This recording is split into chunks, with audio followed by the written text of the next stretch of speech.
पत्रकार परिषदेत सन्माननीय राजसाहेबांनी भूमिका मांडलेली आहे।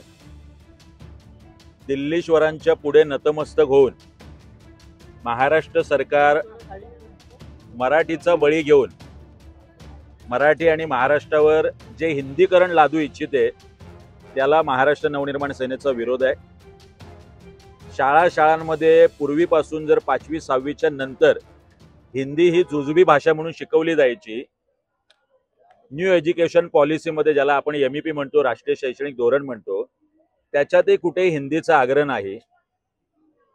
त्रिभाषा सूत्र सांगताना सुद्धा ते कंपल्सरी नाही आहे, तरी सुद्धा राज्य सरकार ही जबरदस्ती का करू इच्छिते।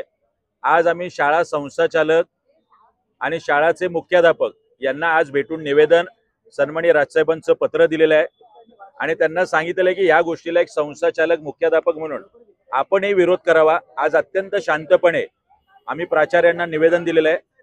यापुढे हे आंदोलन जर राज्य सरकारने नाही ऐकलं, संस्थाचालकांनी नाही ऐकलं, तर याच्यापेक्षा तीव्र होताना महाराष्ट्राला नक्की दिसेल। सर्वप्रथम केंद्र शासनाचा जो हिंदी भाषा सक्तीचा जो निर्णय आहे त्यामागे घरंगळत जाणाऱ्या महाराष्ट्र सरकारचा आम्ही निषेध करतो।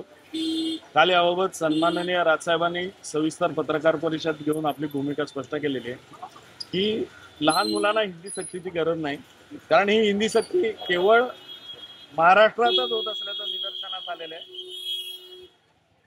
या देशाचे पंतप्रधान आणि गृहमंत्री ज्या गुजरातमधून येतात त्या गुजरातमध्ये सक्ती नाही, किंवा जी दाक्षिणात्य जी राज्य आहेत, मग ते केरळ असेल, कर्नाटक असेल, तामिळनाडू असेल, आंध्र प्रदेश असेल, यांच्यासारख्या ठिकाणी अशा कुठल्याही सक्तीचा निर्णय केंद्र सरकारने किंवा तिथल्या राज्य सरकारने घेतलेला नाही। परंतु मग हा निर्णय महाराष्ट्रातच का घेतला? महाराष्ट्रात ज्या मुलांना ज्या वयात मराठी धड शिकता येणार नाही त्या मुलांना त्यांच्यावरती हिंदीची सक्ती का करावी?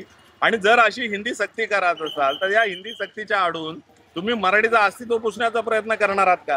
हा दाट संशय आहे आम्हाला। आणि मराठी ही आपलं अस्तित्व आहे, मराठी भाषा ही आपली अस्मिता आहे आणि हिच्या बाबत कुठलाही हिला बट्टा लागू नये याकरता सन्माननीय राजसाहेबांनी स्पष्ट भूमिका घेतली।